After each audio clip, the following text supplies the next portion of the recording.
ਪੰਕਜ ਬੰਦਨ ਭਾਤ ਪੰਕਜ ਬੰਦਨ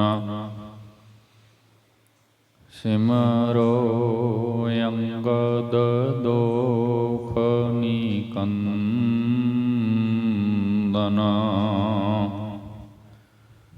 ਅਮਰਦਾਸ ਗੁਰ ਹਿਰਦੈ ਧਿਆਵੋ ਹਿਰਦੈ ਧਿਆਵੋ।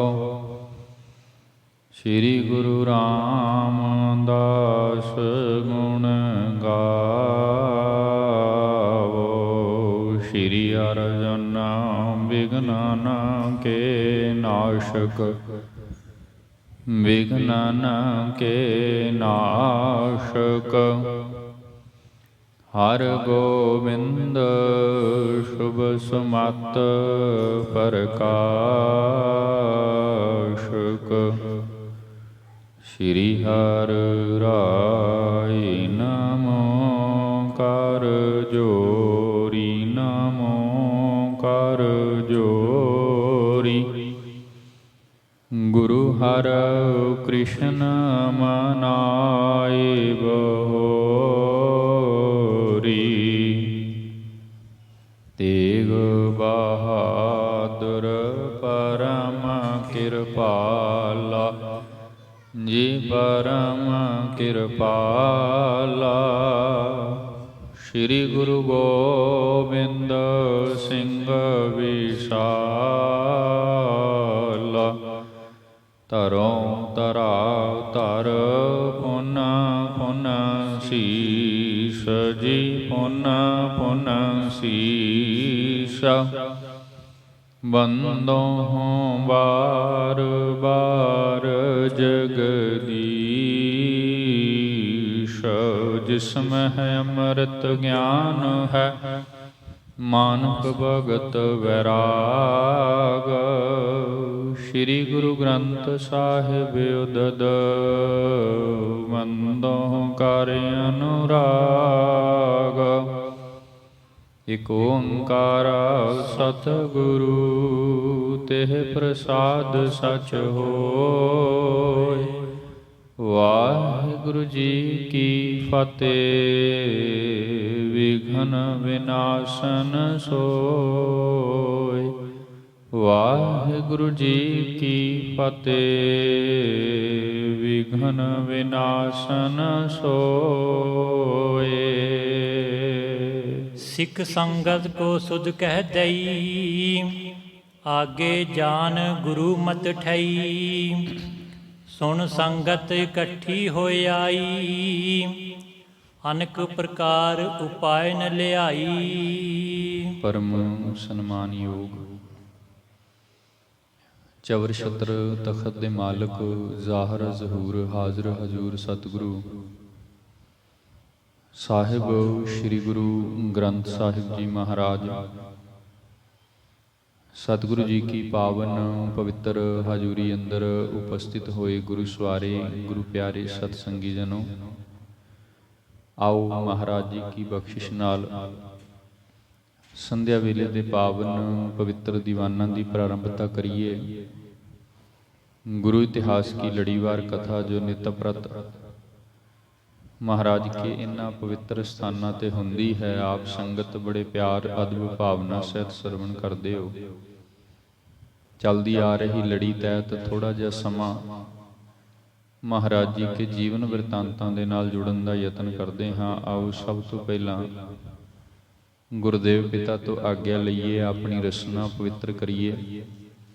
ਗੁਰੂ ਫਤਿਹ ਨਾਲ ਸਾਂਝ ਪਾਓ। ਫਤਿਹ ਪ੍ਰਵਾਨੋ ਜੀ। ਵਾਹਿਗੁਰੂ ਜੀ ਕਾ ਖਾਲਸਾ ਵਾਹਿਗੁਰੂ ਜੀ ਕੀ ਫਤਿਹ।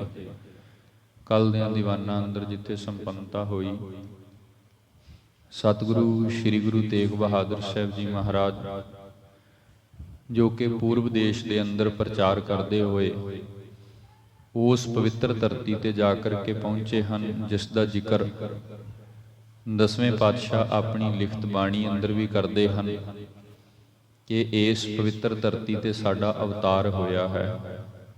ਪਟਨੇ ਸ਼ਹਿਰ ਦੀ ਉਹ ਧਰਤੀ ਜਿਸ ਦਾ ਜ਼ਿਕਰ ਮਹਾਰਾਜ ਕਰਦੇ ਨੇ ਮੁਰਪਿਤ ਪੂਰਬ ਕੀਸ ਪਿਆਨਾ, ਭਾਂਤ ਭਾਂਤ ਕੇ ਤੀਰਥ ਨਾਨਾ, ਜਬ ਹੀ ਜਾਤ ਤ੍ਰਿਵੇਣੀ ਪਏ, ਪੁੰਨ ਦਾਨ ਦਿਨ ਕਰਤ ਬਿਤਏ। ਅੱਗੇ ਮਹਾਰਾਜ ਕਹਿੰਦੇ ਨੇ ਕਿ ਜਿਸ ਵਕਤ ਇਸ ਸਥਾਨ ਤੋਂ ਅੱਗੇ ਅਸੀਂ ਗਏ, ਪਟਨਾ ਸ਼ਹਿਰ ਵਿਖੇ ਭਾਵ ਲਇਓ।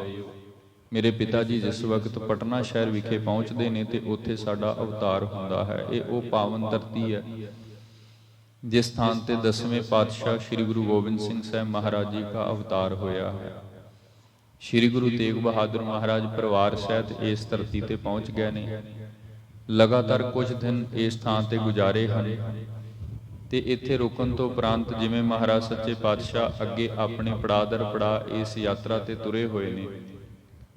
ਹੁਣ ਕੁਝ ਦਿਨ ਰੁਕਣ ਤੋਂ ਉਪਰੰਤ ਮਹਾਰਾਜ ਨੇ ਮਨ ਬਣਾਇਆ ਹੈ ਕਿ ਹੁਣ ਅਗਲੇ ਸਫ਼ਰ ਤੇ ਅਗਲੀ ਯਾਤਰਾ ਤੇ, ਕਿਉਂਕਿ ਪੂਰਬ ਦੇਸ਼ ਅੰਦਰ ਵੱਖ-ਵੱਖ ਥਾਵਾਂ ਤੇ ਹੋਰ ਵੀ ਬਹੁਤ ਨਾਨਕ ਨਾਮ ਲੈਵਾ ਸਿੱਖ ਸੰਗਤਾਂ ਮਹਾਰਾਜ ਜੀ ਦੀ ਆਰਾਧਨਾ ਕਰ ਰਹੀਆਂ ਨੇ, ਯਾਦ ਕਰ ਰਹੇ ਨੇ ਗੁਰੂ ਕੇ ਸਿੱਖ। ਉਹਨਾਂ ਸਾਰਿਆਂ ਨੂੰ ਦਰਸ਼ਨ ਦੇਣ ਦੇ ਲਈ ਜਾਂ ਤੀਰਥ ਸਥਾਨਾਂ ਤੇ ਆਪਣੇ ਮੁਬਾਰਕ ਚਰਨ ਪਾਉਣ ਦੇ ਲਈ ਸ੍ਰੀ ਗੁਰੂ ਤੇਗ ਬਹਾਦਰ ਮਹਾਰਾਜ ਪੂਰਬ ਦੇਸ਼ ਵੱਲ ਇਸ ਵਿਧ ਅੱਗੇ ਅੱਗੇ ਜਾ ਰਹੇ ਹਨ। ਸੋ ਪਟਨਾ ਸ਼ਹਿਰ ਰੁਕਣ ਤੋਂ ਉਪਰੰਤ ਸਤਿਗੁਰਾਂ ਨੇ ਇਹ ਮਨ ਬਣਾਇਆ ਵੀ ਹੁਣ ਅਸੀਂ ਇੱਥੋਂ ਅੱਗੇ ਚੱਲਦੇ ਹਾਂ। ਤੇ ਜਿਵੇਂ ਭਾਈ ਸਾਹਿਬ ਭਾਈ ਸੰਤੋਖ ਸਿੰਘ ਸਾਹਿਬ ਜੀ ਆਪਣੀ ਇਸ ਮਹਾਨ ਲਿਖਤ ਵਿੱਚ ਜ਼ਿਕਰ ਕਰਦੇ ਹਨ, ਸਿੱਖ ਸੰਗਤ ਕੋ ਸੁਧ ਸਭ ਦਈ। ਮਹਾਰਾਜ ਨੇ ਸਾਰੀ ਸੰਗਤ ਨੂੰ ਕਹਿ ਦਿੱਤਾ, ਆਪਣੇ ਨਿੱਜੀ ਸਿੱਖਾਂ ਨੂੰ ਵੀ ਕਹਿ ਦਿੱਤਾ ਕਿ ਭਾਈ ਵੇਖੋ, ਸੰਗਤ ਨੂੰ ਸੁਨੇਹਾ ਦੇ ਦਿਓ ਵੀ ਹੁਣ ਜਲਦੀ ਹੀ ਅਸੀਂ ਇਸ ਸਥਾਨ ਤੋਂ ਅੱਗੇ ਰਵਾਨਾ ਹੋਣਾ ਹੈ, ਅਗਲੇ ਪੜਾਵਾਂ ਦੇ ਲਈ ਆਪਾਂ ਤੁਰਨਾ ਹੈ। ਤੇ ਜਿਵੇਂ ਮਹਾਰਾਜ ਦੀ ਇਹ ਖਬਰ ਮਹਾਰਾਜ ਜੀ ਕੀ ਜੋ ਦਿਲੇ ਮਨਸ਼ਾ ਹੈ ਉਹ ਸੰਗਤ ਨੂੰ ਪਤਾ ਲੱਗੀ ਵੀ ਹੁਣ ਗੁਰੂਦੇਵ ਇਸ ਸਥਾਨ ਤੋਂ ਅੱਗੇ ਜਾਣਗੇ ਜੀ। ਆਗੇ ਜਾਨ ਗੁਰੂ ਮਤ ਠਈ। ਕਿਉਂਕਿ ਹੁਣ ਮਹਾਰਾਜ ਜੀ ਦਾ ਜਿਹੜਾ ਮਨ ਹੈ ਨਾ ਉਹ ਪਟਨੇ ਸ਼ਹਿਰ ਤੋਂ ਰੁਖਸਤ ਹੋ ਕਰਕੇ ਹੋਰ ਅਗਲੇ ਪੜਾਵਾਂ ਤੇ ਅਗਲੇ ਅਸਥਾਨਾਂ ਤੇ ਜਾਣਦਾ ਹੈ। ਸੁਣ ਸੰਗਤ ਇਕੱਠੀ ਹੋਈ ਆਈ। ਹੁਣ ਜਿਨ੍ਹਾਂ ਸੰਗਤਾਂ ਦਾ ਸ੍ਰੀ ਗੁਰੂ ਤੇਗ ਬਹਾਦਰ ਮਹਾਰਾਜ ਜੀ ਦੇ ਨਾਲ ਪਿਆਰ ਬਣਿਆ ਸੀ, ਜਿਹੜੇ ਨਿਤਾ ਬ੍ਰਤ ਮਹਾਰਾਜ ਕੇ ਦਰਸ਼ਨ ਕਰਦੇ ਸਨ, ਬਸ ਖਬਰ ਮਿਲਣ ਦੀ ਦੇਰ ਸੀ, ਸਾਰੀ ਸੰਗਤ ਥੋੜੇ ਹੀ ਸਮੇਂ ਦੇ ਵਿੱਚ, ਇਉਂ ਕਹਿ ਲਈਏ ਵੱਡੀ ਗਿਣਤੀ ਦੇ ਵਿੱਚ ਸਾਰੀ ਸੰਗਤ ਇਕੱਠੀ ਹੋ ਕਰਕੇ ਮਹਾਰਾਜ ਜੀ ਕੇ ਸਨਮੁਖ ਹਾਜ਼ਰ ਹੋ ਗਈ। ਅਨੇਕ ਪ੍ਰਕਾਰ ਉਪਾਏ ਨ ਲਿਆਈ। ਤੇ ਬੇਅੰਤ ਤਰ੍ਹਾਂ ਦੀਆਂ ਭੇਟਾਵਾਂ ਵੀ ਸੰਗਤ ਲੈ ਕਰਕੇ ਹਾਜ਼ਰ ਹੋਈ ਹੈ। ਅਨੇਕਾਂ ਪ੍ਰਕਾਰ ਦੀਆਂ ਭੇਟਾਂ, ਜਿਵੇਂ ਅੱਜ ਵੀ ਪਿਆਰ ਵਾਲੇ ਗੁਰਸਿੱਖ ਜਦੋਂ ਗੁਰੂ ਗ੍ਰੰਥ ਸਾਹਿਬ ਮਹਾਰਾਜ ਕੇ ਦਰਸ਼ਨ ਕਰਨ ਆਉਂਦੇ ਨੇ ਨਾ, ਤੇ ਉਹ ਬੇਅੰਤ ਤਰ੍ਹਾਂ ਦੀਆਂ ਭੇਟਾਵਾਂ ਲੈ ਕਰਕੇ ਆਉਂਦੇ ਨੇ। ਇਸ ਵਿਧ ਉਦੋਂ ਵੀ ਸੰਗਤਾਂ ਜਿਸ ਵਕਤ ਗੁਰਦੇਵ ਸਰੀਰ ਰੂਪ ਵਿੱਚ ਸੰਦਰਸ਼ਨ ਕਰਨ ਦੇ ਲਈ ਜਦੋਂ ਸੰਗਤ ਆਉਂਦੀ ਸੀ, ਬੇਅੰਤ ਤਰ੍ਹਾਂ ਦੀਆਂ ਭੇਟਾਵਾਂ, ਕੋਈ ਅੰਨ ਲੈ ਕੇ, ਕੋਈ ਬਸਤਰ ਲੈ ਕੇ, ਕੋਈ ਧਨ ਲੈ ਕੇ, ਕੋਈ ਸ਼ਸਤਰ ਲੈ ਕੇ, ਵੱਖ-ਵੱਖ ਤਰ੍ਹਾਂ ਦੀਆਂ ਭੇਟਾਵਾਂ ਲੈ ਕੇ ਸੰਗਤ ਹਾਜ਼ਰ ਹੋ ਰਹੀ ਹੈ। ਦਰਬ ਬ੍ਰਿੰਦ ਸੁੰਦਰ ਪਟ ਜੀਨੇ। ਬਹੁਤ ਵੱਡੀ ਗਿਣਤੀ ਦੇ ਵਿੱਚ ਧਨ ਵੀ ਹੈ ਤੇ ਸੁੰਦਰ ਪਟ ਭਾਵ ਬਹੁਤ ਸੋਹਣੇ ਸੋਹਣੇ ਰੇਸ਼ਮੀ ਮਖਮਲੀ ਬਸਤਰ ਜਿਹੜੇ ਤਨ ਤੇ ਪਾਏ ਜਾਂਦੇ ਹਨ। ਇਹ ਵਸਤਰ ਆਦਿਕ ਤੇ ਧਨ ਆਦਿਕ ਭੇਟਾਵਾਂ ਲੈ ਕੇ ਸੰਗਤ ਹਾਜ਼ਰ ਹੋਣ ਲੱਗੀ ਹੈ ਜੀ। ਜਰੀ ਬਾਦਲਾ ਕੇ ਦੁੱਤ ਪੀਨੇ। ਜਿਨ੍ਹਾਂ ਦੇ ਉੱਪਰ ਵਿਸ਼ੇਸ਼ ਕਢਾਈਆਂ ਕੀਤੀਆਂ ਹੋਈਆਂ ਹਨ, ਜਿਨ੍ਹਾਂ ਦੇ ਉੱਪਰ ਵਿਸ਼ੇਸ਼ ਤਰ੍ਹਾਂ ਦੇ ਨਾਲ ਤਿਆਰੀ ਕੀਤੀ ਹੋਈ ਹੈ, ਉਹ ਕੀਮਤੀ ਵਸਤਰ ਸੰਗਤ ਲੈ ਕਰਕੇ ਮਹਾਰਾਜ ਕੀ ਹਾਜ਼ੂਰੀ ਦੇ ਅੰਦਰ ਪਹੁੰਚ ਰਹੀ ਹੈ। ਕੇਤਿਕ ਸ਼੍ਰੀ ਗੁਜਰੀ ਹਿਤ ਲਿਆਏ। ਤੇ ਬਹੁਤ ਸਾਰੇ ਐਸੇ ਨੇ ਜਿਹੜੇ ਗੁਰੂ ਕੇ ਮਹਿਲ ਮਾਤ ਗੁਜਰੀ ਜੀ ਦੇ ਨਾਲ ਪਿਆਰ ਕਰਦੇ ਨੇ, ਕਿਉਂਕਿ ਜਿੰਨੀ ਮਹਾਨਤਾ ਸਤਿਗੁਰੂ ਸ੍ਰੀ ਗੁਰੂ ਤੇਗ ਬਹਾਦਰ ਮਹਾਰਾਜ ਜੀ ਕੀ ਹੈ, ਉਨੀ ਬਖਸ਼ਿਸ਼ ਹੀ ਮਾਤਾ ਜੀ ਦੇ ਅੰਦਰ ਵੀ ਹੈ। ਸੋ ਬਹੁਤ ਸਾਰੀਆਂ ਸੰਗਤਾਂ ਆਪਣੀਆਂ ਜਿਹੜੀਆਂ ਭੇਟਾਵਾਂ ਨੇ ਨਾ, ਉਹ ਮਾਤਾ ਗੁਜਰੀ ਜੀ ਦੇ ਨਿਮਿਤ ਲੈ ਕਰਕੇ ਆਈਆਂ ਨੇ ਕਿ ਮਾਤਾ ਗੁਜਰੀ ਜੀ ਨੂੰ ਇਹ ਵਸਤਰ ਦੇਣੇ ਨੇ ਜਾਂ ਕੁਝ ਕੀਮਤੀ ਗਹਿਣੇ ਆਦਿਕ। ਇਦਾਂ ਬਹੁਤ ਸਾਰੀ ਸੰਗਤ ਇਹ ਭੇਟਾ ਮਾਤ ਜੀ ਕੇ ਪ੍ਰਤੀ ਲੈ ਕਰਕੇ ਪਹੁੰਚ ਰਹੀ ਹੈ। ਬਹੁਤ ਮੋਲ ਕੇ ਵਸਤਰ ਸੁਹਾਏ। ਤੇ ਜਿਹੜੇ ਵਸਤਰ ਮਾਤਾ ਜੀ ਦੇ ਲਈ ਸੰਗਤ ਲਿਆ ਰਹੀ ਹੈ, ਉਹ ਬਹੁਤ ਮੋਲ ਦੇ ਭਾਵ ਬੜੇ ਕੀਮਤੀ ਮਹਿੰਗੇ ਮੁੱਲ ਦੇ ਵਸਤਰ ਹਨ। ਜਰੇ ਜਵਾਹਰ ਭੂਖਨ ਚਾਰ। ਜਿਨ੍ਹਾਂ ਦੇ ਉੱਪਰ ਵਿਸ਼ੇਸ਼ ਤਰ੍ਹਾਂ ਦੇ ਨਾਲ ਕਢਾਈਆਂ ਕੀਤੀਆਂ ਹਨ, ਮੋਤੀ ਆਦਿਕ ਲਾਏ ਹੋਏ ਹਨ। ਤੇ ਜਿਵੇਂ ਕਿਸੇ ਵਸਤਰ ਨੂੰ ਸਜਾਇਆ ਜਾਂਦਾ ਹੈ, ਇਹ ਸਭ ਕੁਝ ਹੈ। ਉੱਪਰ ਛੋਟੇ ਛੋਟੇ ਮੋਤੀਆਂ ਦੇ ਹੀਰਿਆਂ ਰੂਪ ਇਦਾਂ ਕਰਕੇ ਉਹਨਾਂ ਦੀ ਕਢਾਈ ਹੈ ਤੇ ਹੋਰ ਵੀ ਬਹੁਤ ਸਾਰੀਆਂ ਕੀਮਤੀ ਭੇਟਾਵਾਂ ਆਦਿ ਕਹਾਣਾ। ਬਹੁਤ ਭਾਂਤ ਕੇ ਬਨੇ ਅਪਾਰ, ਬਹੁਤ ਭਾਂਤ ਕੇ ਜਿਹੜੇ ਕਿ ਅਨੇਕਾਂ ਤਰੀਕਿਆਂ ਦੇ ਨਾਲ, ਕਿਉਂਕਿ ਭਾਈ ਸਾਹਿਬ ਨੇ ਉਹ ਸਾਰੀ ਵਸਤੂ ਦੀ ਵੀ ਸ਼ੋਭਾ ਕੀਤੀ ਹੈ ਜੋ ਮਹਾਰਾਜ ਸੱਚੇ ਪਾਤਸ਼ਾਹ ਜੀ ਦੇ ਚਰਨਾਂ ਵਿੱਚ ਸੰਗਤ ਵੱਲੋਂ ਅਰਪਿਤ ਕੀਤੀ ਜਾਂਦੀ ਹੈ, ਭੇਟਾ ਕੀਤੀ ਜਾਂਦੀ ਹੈ। ਜਿਹੜੇ ਵਸਤਰ ਸੰਗਤ ਭੇਟ ਕਰ ਰਹੀ ਹੈ ਨਾ, ਭਾਵੇਂ ਉਹ ਗੁਰੂ ਤੇਗ ਬਹਾਦਰ ਮਹਾਰਾਜ ਜੀ ਕੇ ਲਈ ਜਾਂ ਗੁਰੂ ਕੇ ਮਹਿਲ ਮਾਤ ਗੁਜਰ ਕੌਰ ਜੀ ਦੇ ਲਈ, ਬੜੇ ਕੀਮਤੀ ਹਨ, ਅਨੇਕਾਂ ਤਰੀਕਿਆਂ ਦੇ ਨਾਲ ਸਜਾਏ ਹੋਏ ਹਨ। ਧਨੀ ਬਨਕ ਕੀ ਦਾਰਾ ਬ੍ਰਿੰਦ, ਤੇ ਧਨੀ ਬਨਕ, ਬਨਕ ਦੇ ਅੱਖਰੀ ਅਰਥ ਹੁੰਦੇ ਨੇ ਜਿਵੇਂ ਇੱਕ ਵਿਸ਼ੇਸ਼ ਜਾਤੀ ਸਾਡੇ ਸਮਾਜ ਅੰਦਰ ਬਾਣੀਏ ਲੋਕ, ਧਨੀ ਜਿਨ੍ਹਾਂ ਕੋਲ ਬਹੁਤ ਸਾਰਾ ਧਨ ਹੁੰਦਾ ਹੈ। ਧਨੀ ਬਨਕ ਕੇ ਦਾਰਾ ਬ੍ਰਿੰਦ, ਹੁਣ ਇਹ ਜਿਹੜੇ ਬਾਣੀਏ ਲੋਕ ਸਨ ਉਹਨਾਂ ਦੀਆਂ ਜਿਹੜੀਆਂ ਅੱਗੇ ਸੁਪਤਨੀਆਂ ਹਨ, ਦਾਰਾ ਦਾ ਭਾਵ ਅਰਥ ਹੁੰਦਾ ਪਤਨੀ, ਉਹ ਉਹਨਾਂ ਦੀਆਂ ਜਿਹੜੀਆਂ ਪਤਨੀਆਂ ਹਨ ਉਹ ਵੀ ਸਾਰੀਆਂ ਇਕੱਠੀਆਂ ਹੋ ਕਰਕੇ ਸ੍ਰੀ ਗੁਰੂ ਤੇਗ ਬਹਾਦਰ ਮਹਾਰਾਜ ਜੀ ਕੇ ਦਰਸ਼ਨ ਕਰਨ ਲਈ ਪਹੁੰਚੀਆਂ। ਮਾਤਾ ਜੀ ਕੇ ਦਰਸ਼ਨ ਕਰਨ ਲਈ, ਪਰਿਵਾਰ ਦੇ ਦਰਸ਼ਨ ਕਰਨ ਦੇ ਲਈ ਪਹੁੰਚੀਆਂ ਹਨ, ਤੇ ਉਹ ਵੀ ਬੇਅੰਤ ਕੀਮਤੀ ਭੇਟਾਵਾਂ ਲੈ ਕੇ ਹਾਜ਼ਰ ਹੋਈਆਂ ਹਨ। ਪ੍ਰਾਪਤ ਪੀਵਡ ਭਾਗ ਆਨੰਦ, ਪ੍ਰਾਪਤ ਭਈ, ਇੱਕ ਤੇ ਸਭ ਤੋਂ ਵੱਡੇ ਭਾਗ ਇਹ ਨੇ ਕਿ ਸਰੀਰ ਕਾਲ ਦੇ ਵਿੱਚ ਗੁਰੂ ਤੇਗ ਬਹਾਦਰ ਮਹਾਰਾਜ, ਗੁਰੂ ਕੇ ਮਹਲ ਮਾਤ ਗੁਜਰ ਕੌਰ ਜੀ, ਗੁਰੂ ਕੇ ਮਾਤਾ ਨਾਨਕੀ ਜੀ ਦੇ ਦਰਸ਼ਨ ਹੋ ਰਹੇ ਨੇ ਸਰੀਰ ਕਾਲ ਦੇ ਅੰਦਰ। ਸੋ ਇੱਕ ਤੇ ਵੱਡੇ ਭਾਗ ਇਹ ਨੇ, ਤੇ ਇੱਕ ਜਥਾ ਸ਼ਕਤ ਜਿੰਨਾ ਵੀ ਕੋਈ ਦੇ ਸਕਦਾ ਹੈ, ਜਿੰਨੀ ਕਿਸੇ ਦੀ ਪਾਇਆ ਹੈ, ਭੇਟਾ ਗੁਰੂ ਚਰਨਾਂ ਵਿੱਚ ਰੱਖਦੇ ਹਨ। ਇਸ ਵੇਲੇ ਇਹ ਵੱਡੇ ਭਾਗ ਹਨ, ਤੇ ਇਹ ਸਾਰੀ ਸੇਵਾ ਕਰਨ ਦਾ ਅਵਸਰ ਜਿਹੜਾ ਹੈ ਪਟਨੇ ਦੀ ਸੰਗਤ ਨੂੰ ਪ੍ਰਾਪਤ ਹੋਇਆ ਹੈ। ਸਭ ਸੰਗਤ ਮਿਲ ਬਿਨੈ ਸੁਣਾਈ, ਤੇ ਫਿਰ ਸਾਰੀ ਸੰਗਤ ਨੇ ਇਕੱਤਰ ਹੋ ਕਰਕੇ, ਕਿਉਂਕਿ ਗੁਰੂ ਮਹਾਰਾਜ ਜੀ ਨੇ ਕਹਿ ਦਿੱਤਾ ਹੈ ਨਾ ਵੀ ਹੁਣ ਅਸੀਂ ਇਸ ਸਥਾਨ ਤੋਂ ਅੱਗੇ ਜਾਣਾ ਹੈ, ਕਿਉਂਕਿ ਅੱਗੇ ਵੀ ਬਹੁਤ ਸਾਰੀਆਂ ਸੰਗਤਾਂ ਸਾਡੀ ਉਡੀਕ ਕਰ ਰਹੀਆਂ ਨੇ। ਬਹੁਤ ਸਾਰੀ ਸੰਗਤ ਜਿਹੜੀ ਇਹ ਆਸ ਲਾ ਕਰਕੇ ਬੈਠੀ ਹੈ ਕਿ ਇਸ ਸਥਾਨ ਤੇ ਨੌਵੇਂ ਸਤਿਗੁਰੂ ਸ੍ਰੀ ਗੁਰੂ ਤੇਗ ਬਹਾਦਰ ਮਹਾਰਾਜ ਆਉਣਗੇ।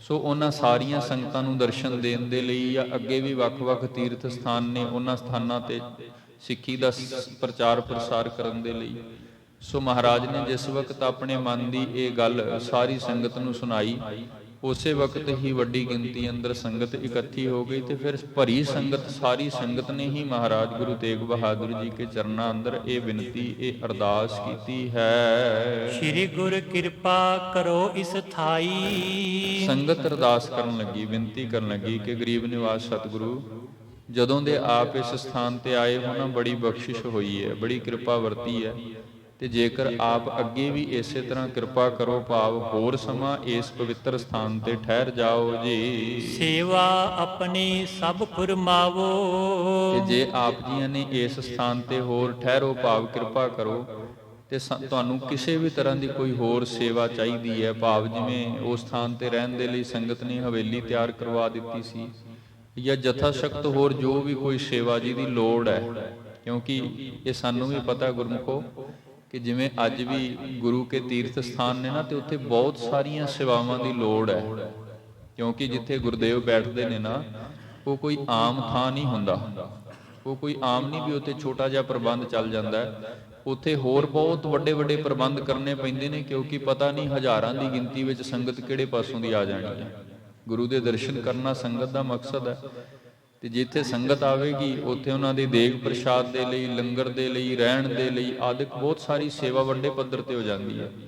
ਇਸ ਵਿਧ ਸੰਗਤ ਨੇ ਵੇਖਿਆ ਵੀ ਸਤਿਗੁਰੂ ਇਸ ਸਥਾਨ ਤੋਂ ਜਾ ਰਹੇ ਨੇ, ਕਿਉਂਕਿ ਸੰਗਤਾਂ ਦੇ ਵੱਡੇ ਇਕੱਠ ਹੋ ਰਹੇ ਨੇ।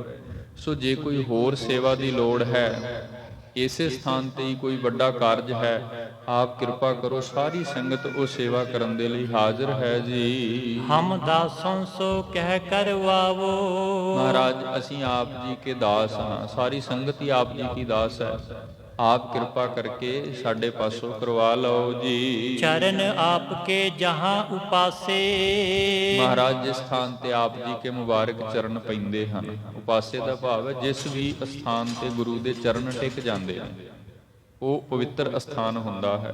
ਭਾਈ ਸਾਹਿਬ ਭਾਈ ਗੁਰਦਾਸ ਜੀ ਕੀ ਵੀ ਰਚਨਾ ਪੜ੍ਹੀਏ ਨਾ, ਉਹਨਾਂ ਨੇ ਵੀ ਆਪਣੀ ਰਚਨਾ ਵਿੱਚ ਇਹ ਗੱਲ ਬਾਖੂਬੀ ਲਿਖੀ ਹੈ, ਜਿੱਥੇ ਬਾਬਾ ਪੈਰ ਧਰੇ ਪੂਜਾ ਆਸਣ ਥਾਪਣ ਸੋਆ। ਉਹ ਥਾਂ ਹੀ ਪਵਿੱਤਰ ਹੈ ਜਿਸ ਥਾਂ ਤੇ ਆਪ ਜੀ ਕੇ ਚਰਨ ਪੈਂਦੇ ਹਨ। ਅਖਲ ਆਏ ਤੈ ਤੀਰਥ ਵਾਸੇ। ਆਪ ਜੀ ਕੇ ਚਰਨਾਂ ਦਾ ਸਦਕਾ, ਆਪ ਜੀ ਕੇ ਮੁਬਾਰਕ ਚਰਨ ਪੈਣ ਦੇ ਨਾਲ ਉਹ ਥਾਵਾਂ ਤੀਰਥ ਬਣ ਜਾਂਦੀਆਂ ਹਨ। ਲਹਿ ਸਪਰਸ਼ਨ ਰਾਵਰ ਸੰਗਾ। ਕਿਉਂਕਿ ਆਪ ਜੀ ਕੇ ਚਰਨਾਂ ਦੇ ਸਪਰਸ਼ ਵਿੱਚ ਇਤਨੀ ਬਖਸ਼ਿਸ਼ ਹੈ ਗਰੀਬ ਨਿਵਾਜ ਦਾਤਾ ਜੀ, ਕਿ ਜਿਸ ਥਾਂ ਤੇ ਆਪ ਜੀ ਕੇ ਚਰਨ ਪੈਂਦੇ ਹਨ ਉਸ ਥਾਂ ਸਪਰਸ਼ ਕਰਕੇ ਪਵਿੱਤਰ ਹੁੰਦੀ ਹੈ। ਗੰਗਾ ਹੋਏ ਪਵਨ ਸਰਬੰਗਾ। ਜਿਵੇਂ ਗੰਗਾ ਪਵਿੱਤਰ ਹੋ ਜਾਂਦੀ ਹੈ, ਜਾਂ ਆਪਾਂ ਵੇਖਦੇ ਹਾਂ ਜਿੱਥੇ ਗੁਰੂਆਂ ਦੇ, ਮਹਾਂਪੁਰਸ਼ਾਂ ਦੇ, ਪੀਰਾਂ ਪੈਗੰਬਰਾਂ, ਵੱਡੇ ਪੁਰਖ ਜਿਨ੍ਹਾਂ ਦੇ ਨਾਲ ਸਾਡੇ ਸੰਸਾਰਿਕ ਮਨੁੱਖਾਂ ਦੇ ਉਧਾਰ ਹੁੰਦੇ ਨੇ, ਉਹਨਾਂ ਦੇ ਜਿੱਥੇ ਵੀ ਚਰਨ ਪੈਣ ਉਹ ਸਾਰੀਆਂ ਥਾਵਾਂ ਪਵਿੱਤਰ ਹੋ ਜਾਂਦੀਆਂ ਹਨ। ਤੇ ਪਵਿੱਤਰ ਇਉਂ ਹੁੰਦੀਆਂ ਹਨ ਜਿਵੇਂ ਗੰਗਾ ਪਵਿੱਤਰ ਹੈ ਜੀ। ਚਹੋ ਜਹਾਂ ਨਿਜ ਚਰਨ ਧਰਨ ਕੋ। ਸੰਗਤ ਬੇਨਤੀ ਕਰਨ ਕੀ ਕਿ ਸਤਿਗੁਰੂ ਜਿੱਥੇ ਵੀ ਆਪ ਆਪਣੇ ਮੁਬਾਰਕ ਚਰਨ ਪਾਉਣਾ ਚਾਹੁੰਦੇ ਹੋ, ਜਿੱਥੇ ਵੀ ਤੁਸੀਂ ਮੌਜ ਵਿੱਚ ਆ ਕੇ ਬਖਸ਼ਿਸ਼ ਕਰਨਾ ਚਾਹੁੰਦੇ ਹੋ, ਕਿਉਂਕਿ ਇਹ ਤੇ ਮੌਜ ਗੁਰੂ ਕੀ ਹੈ ਨਾ ਗੁਰਮੁਖੋ। ਜੇ ਇਸ ਸਥਾਨ ਤੇ ਵੀ ਸਤਿਗੁਰੂ ਆਏ ਨੇ ਤੇ ਕੋਈ ਮੌਜ ਹੈ ਉਹਨਾਂ ਦੀ, ਕੋਈ ਬਖਸ਼ਿਸ਼ ਹੈ ਉਹਨਾਂ ਦੀ। ਇਸ ਲਈ ਜਿੱਥੇ ਵੀ ਆਪ ਕੋਈ ਬਖਸ਼ਿਸ਼ ਕਰਨਾ ਚਾਹੁੰਦੇ ਹੋ ਆਪਣੇ ਮੁਬਾਰਕ ਚਰਨ ਪਾ ਦੇਵੋ ਜੀ। ਜਗੇ ਭਾਗ ਨਰ ਤਨ ਕਰਨ ਕੋ। ਤੇ ਸਾਡੇ ਵਰਗੇ ਜਿਹੜੇ ਕਲਯੁਗੀ ਜੀਵ ਹਨ, ਜਿਹੜੇ ਵਿਕਾਰਾਂ ਦੇ, ਪਾਪਾਂ ਦੇ ਗ੍ਰਸੇ ਹੋਏ ਹਨ, ਹਰ ਵਕਤ ਮਾਇਆ ਵਿੱਚ ਲਬਰੇਜ਼ ਹਨ, ਆਪ ਜੀ ਕੇ ਚਰਨ ਪੈਣ ਦੇ ਨਾਲ, ਆਪ ਜੀ ਕੇ ਦਰਸ਼ਨਾਂ ਦੇ ਨਾਲ ਉਹਨਾਂ ਦਾ ਉਧਾਰ ਹੋ ਜਾਵੇਗਾ। ਭਾਵ ਅਰਥ ਇਹ ਹੈ ਵੀ ਸਾਡੇ ਜਿਹੜੇ ਭਾਗ ਹਨ ਜਾਗ ਪੈਣਗੇ। ਇਸ ਪੁਰ ਕੀ ਗਨ ਸੰਗਤ ਸਾਰੀ। ਮਹਾਰਾਜ ਇਸ ਸ਼ਹਿਰ ਦੀ, ਇਸ ਨਗਰ ਦੀ ਸਾਰੀ ਸੰਗਤ, ਜਿਤਨੀ ਵੀ ਸੰਗਤ ਹੈ ਆਪ ਜੀ ਕੇ ਚਰਨਾਂ ਪਾਸ ਹਾਜ਼ਰ ਹੋ ਗਈ ਹੈ। ਜਿਹੜੀ ਸੰਗਤ ਗੁਰੂ ਚਰਨਾਂ ਨਾਲ ਪਿਆਰ ਕਰਦੀ ਹੈ ਸੋ ਆਪ ਜੀ ਕੇ ਚਰਨਾਂ ਪਾਸ ਹਾਜ਼ਰ ਹੈ ਜੀ। ਜਿਮ ਅਬ ਲਾਖਾ ਕਰੋ ਤੁਮਾਰੀ। ਤੇ ਜਿਵੇਂ ਹੀ ਸਾਰੀ ਸੰਗਤ ਚਾਹੁੰਦੀ ਹੈ, ਜਿਵੇਂ ਸੰਗਤ ਦੀ ਇੱਛਾ ਹੈ, ਆਪ ਕਿਤੇ ਕਿਰਪਾ ਕਰ ਦੇਵੋ, ਸਾਡੀ ਇੱਛਾ ਪੂਰੀ ਕਰ ਦੇਵੋ। ਤੇ ਇੱਛਾ ਕੀ ਹੈ ਕਿ ਜਿਵੇਂ ਪਿੱਛੇ ਕੁਛ ਦਿਨ ਆਪ ਜੀ ਨੇ ਇਸ ਪਵਿੱਤਰ ਸਥਾਨ ਤੇ ਗੁਜ਼ਾਰੇ ਹਨ, ਬੜੀ ਬਖਸ਼ਿਸ਼ ਦਿੱਤੀ ਹੈ। ਅਗਾਂ ਵੀ ਇਸੇ ਤਰ੍ਹਾਂ ਆਪ ਇੱਥੇ ਹੀ ਨਿਰੰਤਰ ਟਿਕੇ ਰਹੋ, ਵਾਸ ਕਰੋ ਜੀ। ਪੂਰਨ ਕਰਨ ਉਚਿਤ ਤੁਮ ਅਹੋ। ਤੇ ਬੇਨਤੀ ਕਰ ਦਿੱਤੀ ਸੰਗਤ ਨੇ ਹੱਥ ਜੋੜ ਕੇ ਨਾ, ਜਿਵੇਂ ਆਪਾਂ ਅਰਦਾਸ ਕਰਦੇ ਹਾਂ ਮਹਾਰਾਜ ਕੇ ਚਰਨਾਂ ਅੰਦਰ, ਬੇਨਤੀ ਕਰ ਦਿੱਤੀ ਪਟਨੇ ਦੀ ਸਾਰੀ ਸੰਗਤ ਨੇ ਕਿ ਆਪ ਪੂਰਨ ਕਰਨ ਵਾਲੇ ਹੋ, ਆਪ ਬਖਸ਼ਿਸ਼ ਕਰਨ ਵਾਲੇ ਹੋ, ਕਿਉਂਕਿ ਜੇ ਚਾਹੋ ਤੇ ਆਪ ਸਾਡੀ ਇੱਛਾ ਪੂਰੀ ਕਰ ਸਕਦੇ ਹੋ। ਨਿਸ਼ਚੈ ਚਲਿਓ ਜੇ ਚਿਤ ਮੈਂ ਚਾਹੋ। ਨਿਸ਼ਚੈ ਚਲਿਓ ਭਾਵ ਜੇ ਆਪ ਜੀ ਚਾਹੁੰਦੇ ਹੋ ਵੀ ਇਥੋਂ ਅੱਗੇ ਕਿਸੇ ਹੋਰ ਸਥਾਨ ਤੇ ਨਿਸ਼ਚੈ ਜਾਣਾ ਹੀ ਹੈ। ਮਾਤਾ ਸਹਿਤ ਰਹਿ ਸਭ ਡੇਰਾ। ਜੇਕਰ ਆਪ ਜੀ ਕੀ ਮਨਸ਼ਾ ਹੈ ਜਾਣਾ ਹੈ ਅਗਲੇ ਸਥਾਨਾਂ ਤੇ ਫਿਰ ਇੱਕ ਬੇਨਤੀ ਇਹ ਵੀ ਹੈ ਵੀ ਜਿਹੜੇ ਸਤਿਕਾਰਯੋਗ ਮਾਤਾ ਨਾਨਕੀ ਜੀ ਹਨ, ਜਾਂ ਗੁਰੂ ਕੇ ਮਹਿਲ ਸਤਿਕਾਰਯੋਗ ਮਾਤਾ ਗੁਜਰ ਕੌਰ ਜੀ ਹਨ, ਇਹ ਸਾਰੇ ਜਿਤਨਾ ਵੀ ਆਪ ਜੀ ਦਾ ਪਰਿਵਾਰ ਹੈ ਇਹਨਾਂ ਨੂੰ ਇੱਥੇ ਹੀ ਵਾਸ ਰਹਿਣ ਦੇਵੋ। ਇਹ ਵੀ ਬੇਨਤੀ ਸੰਗਤ ਨੇ ਕਰ ਦਿੱਤੀ ਹੈ। ਸੋ ਇਸ ਵਿਧ ਇਹ ਸਾਰੀ ਬੇਨਤੀ ਪਟਨੇਪੁਰ ਦੀ ਸੰਗਤ ਨੇ ਕੀਤੀ ਹੈ ਜੀ। ਇਸੀ ਸਦਨ ਮੈਂ ਕਰੈ ਬਸੇਰਾ। ਤੇ ਆਪ ਜੀ ਦਾ ਪਰਿਵਾਰ ਗੁਰਸਿੱਖਾਂ ਸਹਿਤ ਇਸੇ ਘਰ ਅੰਦਰ, ਇਸੇ ਥਾਂ ਤੇ ਹੀ ਬਸੇਰਾ ਭਾਵ ਟਿਕਿਆ ਰਹੇਗਾ ਜੀ। ਤੁਮਰੇ ਥਾਨ ਆਏ ਸਿੱਖ ਸਾਰੇ। ਮਹਾਰਾਜ ਇਹ ਅਸਥਾਨ ਹੁਣ ਤੁਹਾਡਾ ਹੈ, ਕਿਉਂਕਿ ਇਸ ਸਥਾਨ ਤੇ ਨਿਰੰਤਰ ਆਪ ਜੀ ਨੇ ਕੁਛ ਚਿਰ ਵਾਸਾ ਰੱਖਿਆ ਹੈ। ਤੇ ਜਿੱਥੇ ਗੁਰੂ ਬੈਠ ਜਾਵੇ ਗੁਰਮੁਖੋ ਉਹ ਅਸਥਾਨ ਤੇ ਗੁਰੂ ਦਾ ਹੀ ਹੈ, ਤੀਰਥ ਬਣ ਜਾਂਦਾ।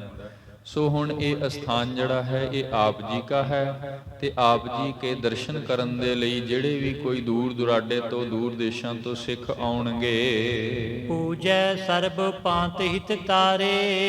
ਮਹਾਰਾਜ ਇਸ ਅਸਥਾਨ ਤੇ ਨਤਮਸਤਕ ਹੋ ਕਰਕੇ ਆਪ ਜੀ ਕੇ ਪਰਿਵਾਰ ਕੇ ਦਰਸ਼ਨ ਪਾ ਕਰਕੇ ਗੁਰੂ ਰੂਪ ਜਾਣ ਕੇ ਹੀ ਸਭ ਪੂਜਣਗੇ ਜੀ। ਸ੍ਰੀ ਮਾਤਾ ਕੇ ਚਰਨ ਮਨਾਵਹਿ। ਤੇ ਉਹਦੇ ਜੋ ਪਟਨੇ ਦੀ ਸੰਗਤ ਹੈ ਬੇਨਤੀ ਕਰ ਰਹੀ ਹੈ ਕਿ ਮਹਾਰਾਜ ਜੇ ਆਪ ਜੀ ਨੇ ਕਿਤੇ ਜ਼ਰੂਰੀ ਕਾਰਜਾਂ ਲਈ ਅੱਗੇ ਜਾਣਾ ਵੀ ਹੈ ਨਾ ਤੇ ਮਾਤਾ ਜੀ ਇੱਥੇ ਹੋਣਗੇ। ਭਾਵ ਗੁਰੂ ਰੂਪੀ ਨੇ ਮਾਤਾ ਜੀ, ਕਿਉਂਕਿ ਹਰ ਵਕਤ ਉਹਨਾਂ ਨੇ ਸੇਵਾ ਕੀਤੀ ਹੈ, ਵੱਡਾ ਤਪ ਸਾਧਿਆ ਮਾਤਾ ਜੀ ਨੇ ਵੀ ਆਪਣੇ ਜੀਵਨ ਅੰਦਰ। ਸੋ ਸ਼੍ਰੀ ਮਾਤਾ ਕੇ ਚਰਨ ਮਨਾਵੈ। ਤੇ ਸੰਗਤ ਆ ਕੇ ਜੇ ਅਦਬ ਸਹਿਤ ਮਾਤਾ ਜੀ ਕੇ ਚਰਨਾਂ ਵਿੱਚ ਵੀ ਨਮਸਕਾਰ ਕਰੇਗੀ ਨਾ, ਤੇ ਉਹ ਵੀ ਨਮਸਕਾਰ ਗੁਰੂ ਨੂੰ ਹੀ ਹੈ ਜੀ। ਮਨੋ ਕਾਮਨਾ ਸੰਗਤ ਪਾਵੈ।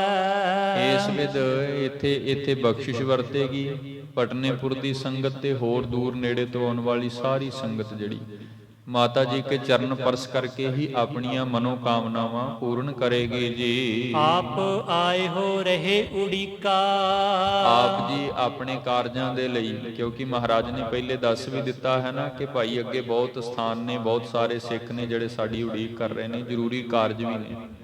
ਸੋ ਮਹਾਰਾਜ ਆਪ ਜੀ ਨੇ ਜੇ ਜ਼ਰੂਰੀ ਇਸ ਸਥਾਨ ਤੋਂ ਅੱਗੇ ਜਾਣਾ ਹੈ ਪ੍ਰਚਾਰ ਪ੍ਰਸਾਰ ਹਿੱਤ, ਜ਼ਰੂਰੀ ਕਾਰਜਾਂ ਹਿੱਤ, ਤੇ ਅਸੀਂ ਫਿਰ ਵਾਪਸ ਸਾਰੀ ਸੰਗਤ ਪਰਿਵਾਰ ਸਹਿਤ ਆਪ ਜੀ ਕੀ ਵਾਪਸ ਆਉਣ ਦੀ ਇਥੇ ਉਡੀਕ ਕਰਾਂਗੇ। ਪੁਨ ਦਰਸੈ ਸਿੱਖ ਦਰਸ਼ਨ ਨੀਕਾ।